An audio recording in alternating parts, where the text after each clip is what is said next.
Hello everyone and welcome to another brand new video. Today we'll be talking about the upcoming PS4 Neo, or previously known as PS4K. We will be talking about its specs and what to expect from it.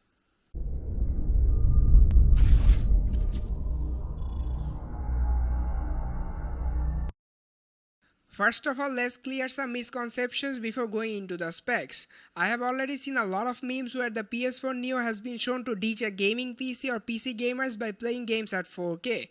And I was like, oh well, 12-year kids who still thinks consoles are the best thing ever and don't even know how hardware works.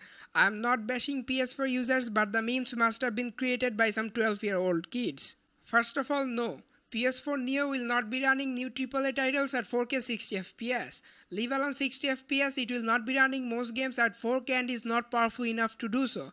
Yes, there might be a few titles here and there that might run on 4K, mainly indie games or something like that. But don't expect to run AAA titles at 4K 60fps.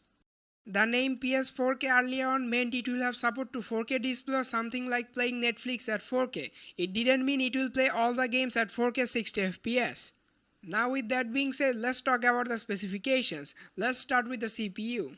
For CPU, you'll have the same octa-core CPU overclocked to 2.1 GHz this time in PS4 Neo compared to the 1.6 GHz in PS4.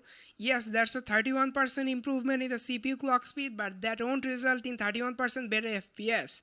But of course, that is a decent leap and will help quite a lot in games. For memory, you still have 8GB of GDDR5 memory, but it will have 24% boost in memory bandwidth compared to the original PS4.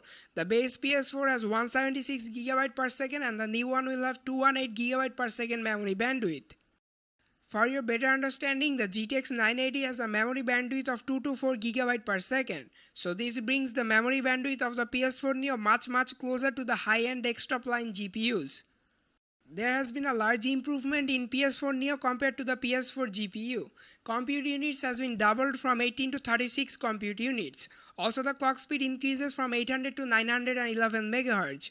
So that's a great leap as far as GPU graphical power is concerned. This GPU will finally be able to handle all the games at 1080p at decent FPS, which was not possible on the base PS4. But here is the catchy part. The doubled compute units will not result in double the performance. But yes, it will be much more powerful compared to the old PS4. These are the upgraded specifications of the PS4 Neo compared to the older PS4.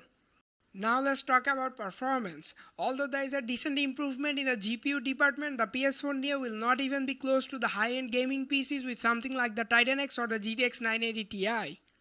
So don't expect to play your games at 4K. Rather, this console will allow you to play current games and some games in the future at 1080p with decent FPS and have support to 1440p for some games. Also, PS4 Neo will run the games at a better graphics and higher FPS compared to the older PS4.